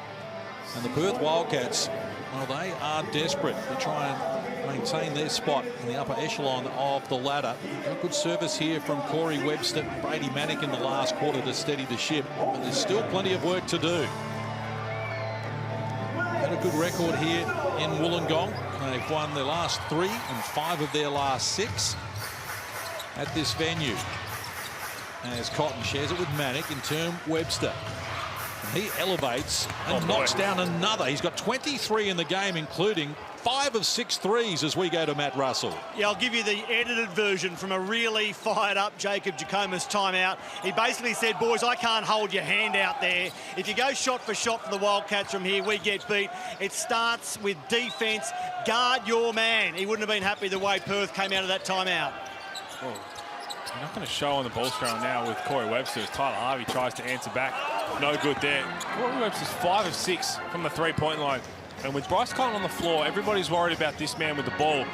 You can sometimes lose focus of one, Brady Manick, who's going to be lights out as well. But this man right here, Corey Webster's just been super efficient as he makes the play there to Brady Manick. That is a layup. And that's tough. When you've got that staggers action, you've got Manick in the second screener, and then you've got Corey Webster, who's going to attract the attention because he's shooting so well tonight, and then Manick can just pop off that. That's easy money for them. Big double-double for Brady Manick. 21 points, 10 rebounds. He has answered back from that tough outing the other night in tremendous fashion. Dang off the mark there. 3 of 3 from long range in this quarter, the Perth Wildcats. This time Cotton looks for some penetration. He adds another 2, and the margin has grown to 14. It was 75 apiece inside the first 60 seconds here. And it's 19-5 since then, and Perth, well, have woken out of the slumber. And that's what they can do. They can put on points quick. We saw that against the Brisbane the other night when they went 12 points in less than 2 minutes to claw back that deficit and force the overtime. Cotton lost the handle. Only the 7th turnover in the game for Perth. And that's a good finish there from Harvey. Count the 2. Foul called on Corey Webster. His second personal. Good running. See that little hesitation as soon as Tyler Harvey caught the ball. That was enough to bring Corey Webster out of his stance because he thought he might have to contest a deep 3. Tyler Harvey got downhill. Well, he's doing all he can to try and rally his troops and lead from the front tonight is Tyler Harvey. Nice to see him bounce back. He's missed last game, as we know. He's leading all scorers tonight with 25. 6 of 12 of deep as well. Highest score of the season, 32 for Tyler Harvey. Came against the Sydney Kings back in November. 6 threes he's hit tonight is just 1 short of the season high.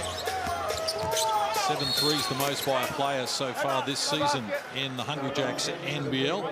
TJ Ho did that in round 5 for Cairns, and Chris Golding also had 7 threes against the Phoenix in round 6. Bryce Cotton and Michael Fraser, they're good mates. They get a chance to go at each other in the last 5 minutes here.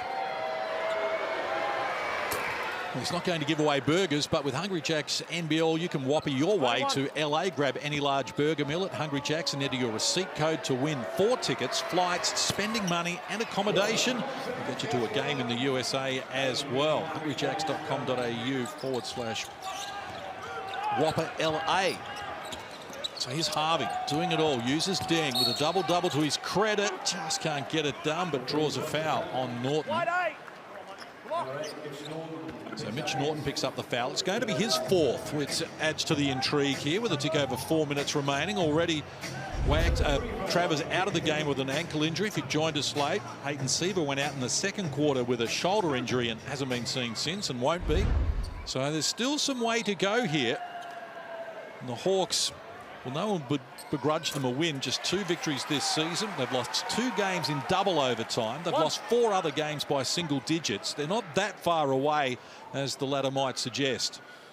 No, not, but that race, this is why I love the play-in tournament this year. The race to get into the play-in tournament, if you're in the 5th and 6th spots, the race to hold on to that, and the race for the top 2 as well. You don't want to be in the play-in tournament if you finish 3rd and 4th, so that's going to make every game down the end of the season that much more important. That's why I think it's a terrific inclusion, and your teams aren't going to be too happy, but as long as you keep winning games, you shouldn't have to worry. Oh, Webster turning it on here, now up to 25 in the game, including 10 in this quarter. He has been huge. Dent with it. Frazier, who's cooled off after that bright start to the game. They could do with a bucket right here against his former team, and he provides it. Well, he hasn't been shy. 6 of 17 from the field. 13 points. He's been getting them up. Credit Perth for making him work for every single one of those points. 3.5 on the clock. Perth by 10. By as many as 17. That's the margin at halftime, and again in the third. Sean Thomas muscles up and from close range adds to his tally, now with 16. They got a bit lucky there. Throw the ball to Sean Thomas and every single person just stood on the perimeter. No one moved to screen, no one did anything to get anybody else open, and Thomas had to make a tough one-on-one play. In the corner, Harvey. This 3-ball off the mark, and Perth will get it back. 6 of 13 from long range. Tyler Here Harvey. it is right here. So Deshaun Thomas has got it. Brady Manick standing still. Watch the Illawarra Hawks defenders. If just somebody wanted to close down a bit quicker to help out, they might have got to stop. You've got to have that off-ball movement. Maybe not so much Brady Manick. The best he can probably do is cut baseline and clear out and let somebody fill into his spot. But some screening on the weak side, anything to occupy the defense who are just standing there. So timeout called here. Perth by 12, a little over 3 minutes to play. A reminder a little later tonight, it's Cairns against Adelaide. Taipan's taking on the 36ers. And Taipan's going to be doing it without Keanu Pinder, who is out injured at the moment. And Adelaide on a 4-game tear jumped all the way up the ladder and can take the Taipan's top 4 spot away. You see CJ Bruton and Adam Form, the 2 coaches, chewing the fat here pre-game.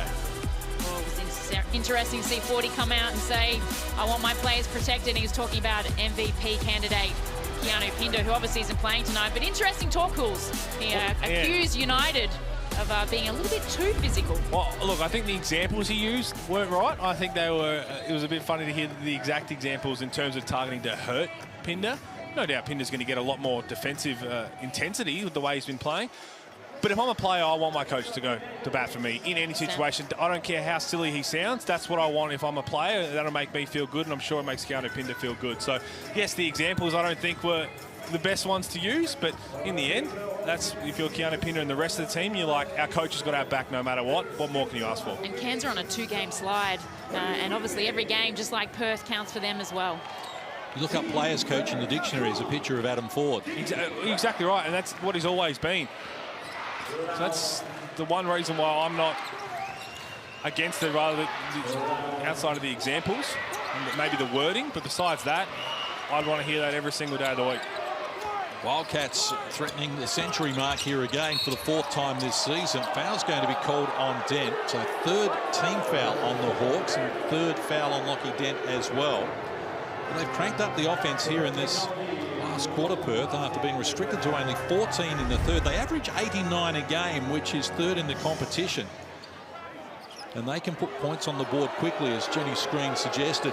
They do it in very quick fashion if they get hot with Webster and Cotton and Manning. I think Lockie Dent was just more frustrated with himself with his hand being caught in there, because that is a foul every single day of the week. Now another whistle, so 4th team foul on the Hawks, and it's on Harvey. 2nd personal for Tyler Harvey. They need some stops. John Riley, what a night it's been for him on New Year's Eve. Roller coaster ride, out by 17 at halftime. This is looking good. All of a sudden it's level in the last quarter. This isn't looking so good. Now they're out by double figures again, and Cotton, well, getting it done as he earns another trip to the free throw line, and we go to Matt Russell courtside. Let's underline your point, Case. Bryce Cotton right here should take Perth to 100 points for the 4th time this season. You mentioned that their season average is 89, but since December started, this is their 7th game, Perth. They've never been kept under 90 this month. In fact, they're averaging in the mid-90s. So if this offense continues to hum, and I don't mock Bryce Cotton too much, then you'd expect Perth to continue to score, to continue to rack up the wins, and maybe this man more and more is talked about in that MVP discussion, Pete Hurley. Oh, look, you're spot on, Matty. I think we all deserve a bit of a slap across the face for not even thinking about him so far this year. He's been around the top 2 leading scorer all season long. He's always going to dish the rock with how much attention he gets, and I think we just become so accustomed to his greatness that we see him put together game-winning 30-point performances, and we just turn around and say, well, yeah, that's what Bryce does. Yeah, and considering he's already a three-time MVP in the NBL as well. He's all class, and we heard him speak on The Hustle with Liam Santamaria as well just recently about potentially being one of the greatest imports the league has ever had. He lost control there and had to regather. Got it to Manick, who put the finishing touches on. 23 now for Manick. Perth threatening their season high of 105. That's the 30th century that we've seen in the NBL this season. Last year, there were only 23, so significant improvement in terms of teams being able to rack up big scores this season. Absolutely. Comer's about to take the ball with him as Mitch Norton is going to sit down with 5 fouls on the night. So Mitch Norton fouls out for just the second time this season. Wildcats only had 2 players foul out this season. He's one of them. Don't go over here. Straight technical if you do. Here we go. So Hawks need to get something very quickly to keep this alive. The pass from Froling knocked down out of court. And just those little things there, Sam Froling, he doesn't square up and face the basket. If he did that, Michael Frazier is sitting wide open on the other corner, would have had an easy 3-ball. Tried to force it in the way he was facing to Lockie Dent. Jacomas picked up a warning just before that play.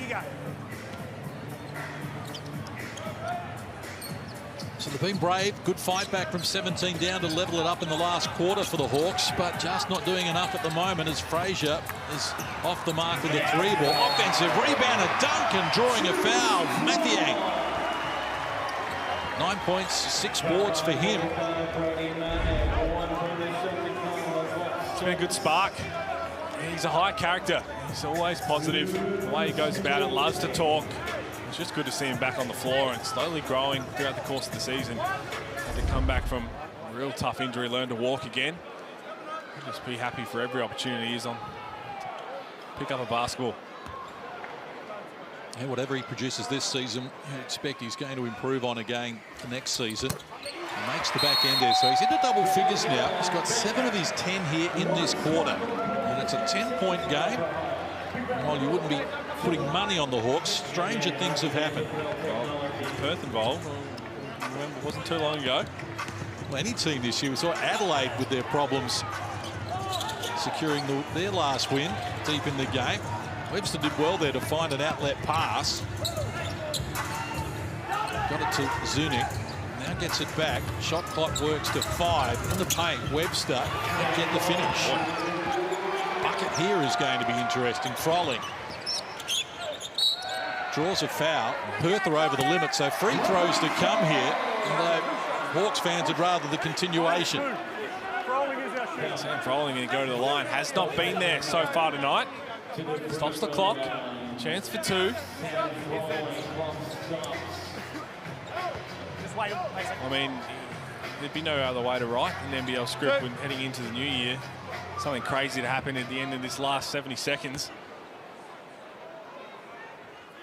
Froling gets to the free throw line more than any other player for the Hawks, but just 55% this season. He's not the man they're going to throw it to take free throws when they're needed. But right now, I'll take anything they can get. So the margin is single digits. Little over a minute to play. Hawks over the limit. So too Perth in terms of fouls. So free throws to come here for Bryce Cotton, who is 9 of 12 from the free throw line after being 11 of 15 in his last game from the stripe. It's uncharacteristic. He shoots 91.3% from the free throw line. That's the best output he's had in his 7 seasons in the NBL. And just the last couple of games, he's left a couple at the stripe, which you don't often see. And even that, for a man of his caliber, he'd think that's a miss. He'd count that in his own head as a miss. And we know how well he shoots, but it'd be interesting to see whether that thumb injury of his as well has a play on it. You know, obviously it's offhand, I know, but oh my, another foul shot. So the Hawks down 10. We count down the last 60 seconds of the first of our double-header here on New Year's Eve in the Hungry Jacks NBL. Frazier started well.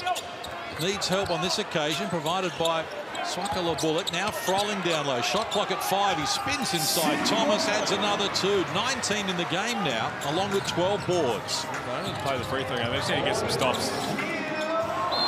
As Mango Mathiang absolutely clotheslines Bryce Cotton trying to get that steal.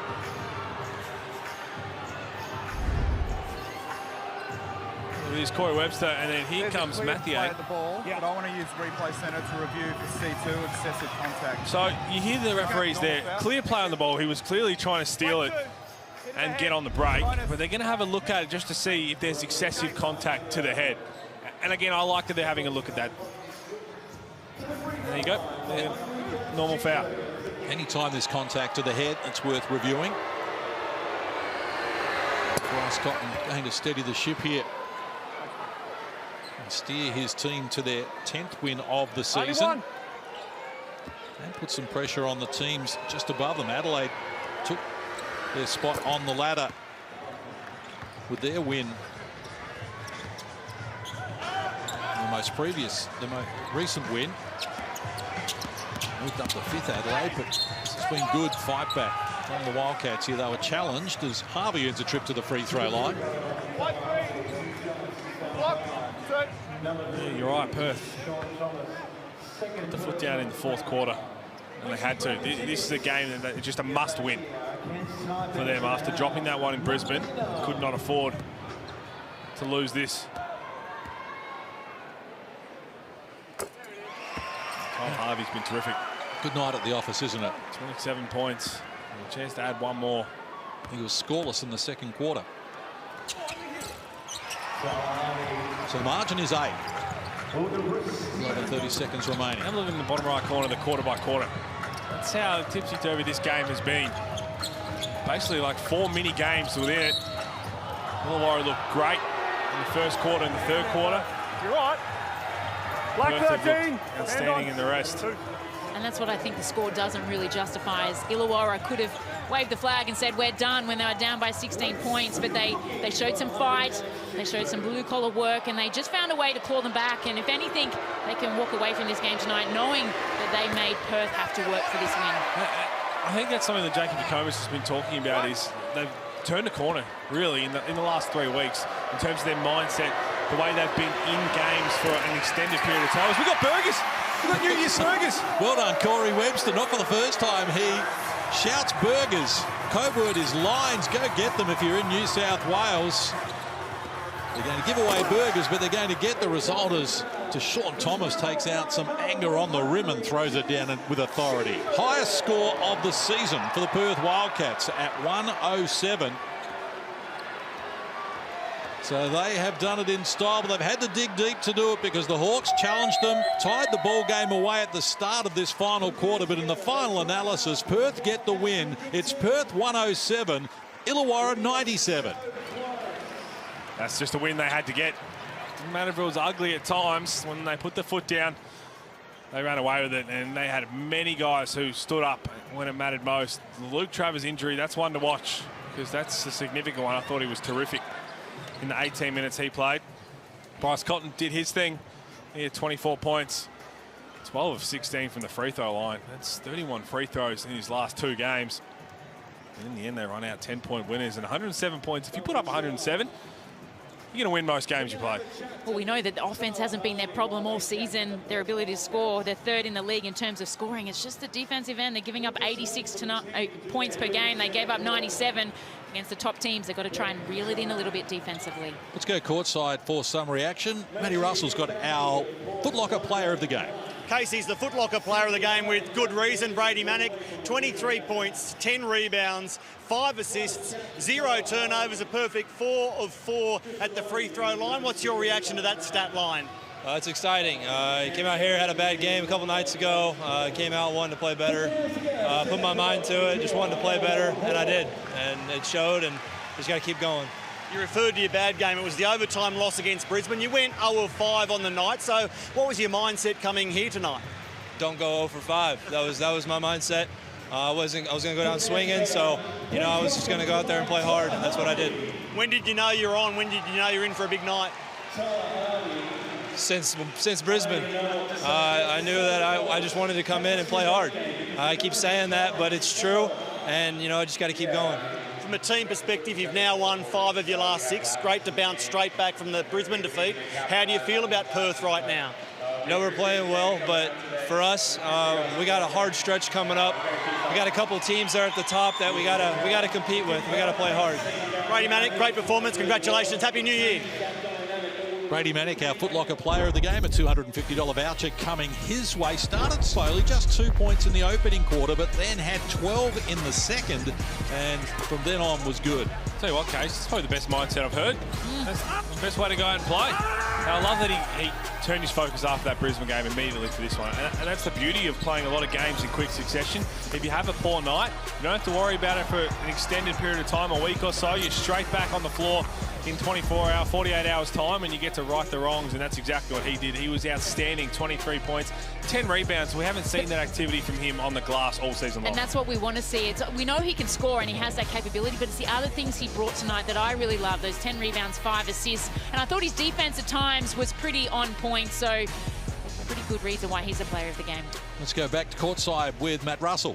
I'm with Corey Webster, who had 25 points tonight. Corey, really nice performance from yourself and Perth. What's your immediate reaction to it? Man, we made that one hard for ourselves. We had a big lead, I think, at halftime. We had opportunity to blow them out, and we didn't capitalize on that. Nonetheless, it was a great win for us. Bounce back from that Brisbane game that was disappointing. So, we had to keep growing as a team.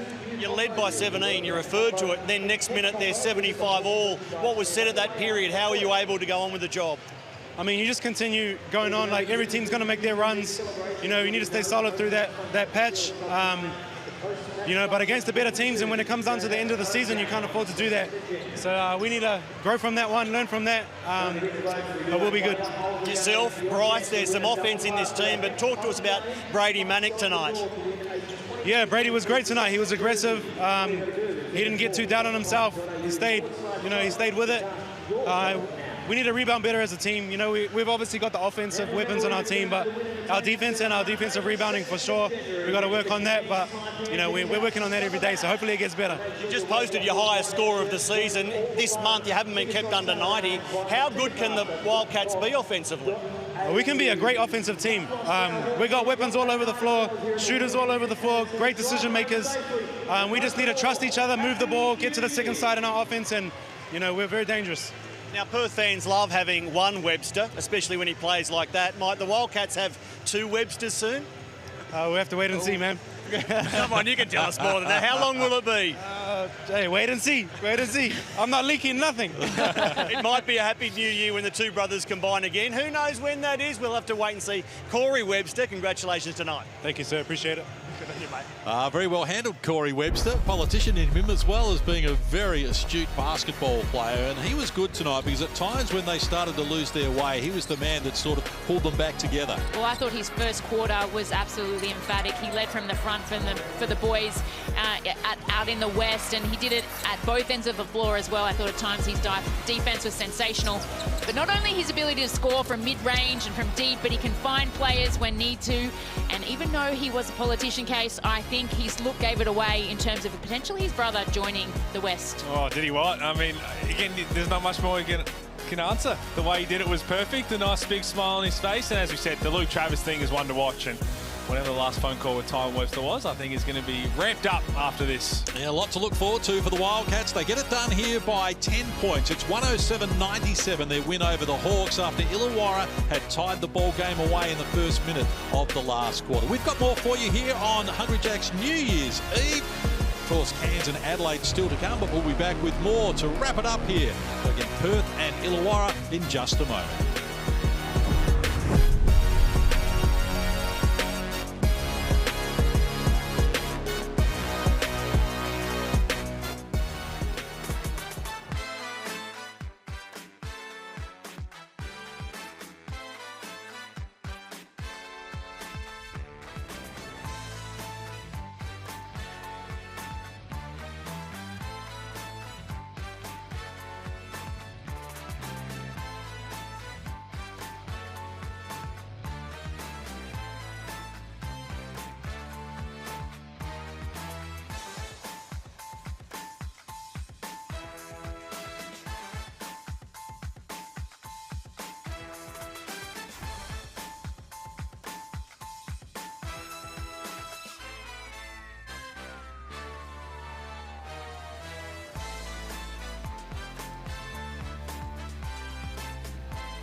Thanks for sharing your Saturday night with us here on New Year's Eve. Good way to get it started ahead of our clash between Cairns and the Adelaide 36ers. The Hawks burst out of the blocks, led by 7 in the opening quarter and giving Perth all they could handle. But the Wildcats, well, they then got on top, had their foot down on the pedal, took it off. Hawks came back, got it level in the last quarter. Jenny screened before Perth were able to find a way home. And they did it by committee tonight with 5 players in double figures. And it was nice to see not just Cotton doing what Cotton can do, but a lot of other players come to the party as well, Hills. Yeah, exactly right. And we see the Hungry Jack highlights again. And I'm impressed by the fight and the spirit of the Illawarra Hawks over the last few weeks. And when you're struggling, you've only got 2 wins on the season and there's not a whole lot to play for. They really have turned a corner in terms of the way they've gone about it. Their offense has looked a whole lot better. I mean, you scored 97 points yourself. That gives you a chance to win nearly every single ball game you play in the NBL. Because the average score is normally anywhere around 85 to 90 points. So if you're scoring 97, you're going to feel pretty good about yourselves defensively. You just got away from them. And a lot of self-inflicted wounds, I think they'll look back on. Just poor timing of things. Peyton Seaver going out, obviously,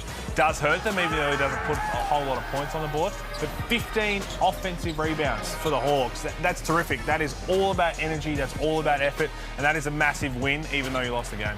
Hawks had some good contributors, though, didn't they? I mean, Tyler Harvey with 28 points, including 6 threes. Sam Froling, 19 and 13. Deng Deng, 15 and 12. So put together some nice numbers. It's just that they've been close, but just not good enough in so many games this year. Absolutely, and I love that their rebound count, they won it, but they just weren't able to take that advantage and find the bottom of the net at times, and I think that's why they came away with this loss. So it's Perth's 10th win of the season. Adelaide has 10 wins. Cairns has 10 wins. They're coming up next in what, as you can see just by those numbers alone, how important this game is going to be. Oh, this game is huge. This game means everything to both these teams because Cairns, I'm a little bit worried about over the last couple of weeks. The shot hasn't been falling as well as it has been. Adelaide, with the addition of Ian Clark, is going to continue to rise. And one player Cairns could just not afford to lose, Keanu Pinder, the MVP candidate. And we see here him rolling his ankle, similar to what we just saw from Luke Travers, and he's out. So how do they cover this man who has been everything for them? He's been the barometer for them. They throw it into him. He's their focal point. Everybody has to step up and lead by committee, and this is an interesting test. They don't come much bigger than missing your star player. No, 5th in scoring, 18 a game, leads the competition in rebounding. You had to look away when he rolled the ankle there, didn't you? I just don't like ankles rolling, but what I don't also like is Cairns are on a 2-game losing streak as well, so double points for either team tonight. And he's top 4 in getting to the free throw line as well. He just provides so much for them. Under strength, they're going to have to find some people to pick up, but that's still ahead. Right now, we celebrate with the Perth Wildcats. 107-97 their win over the Illawarra Hawks. Hope you can join us a little later for Cairns against Adelaide.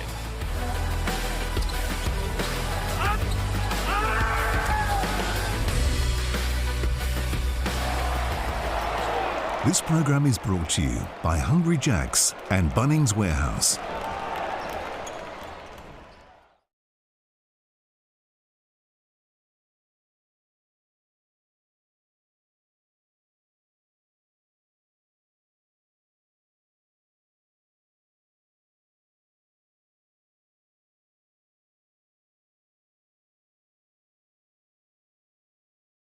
Corey, what up, man? It might be. What's up? What's up? You got it. Webb. Who am I talking to? Damon. Yeah. What's up, brother? You got it.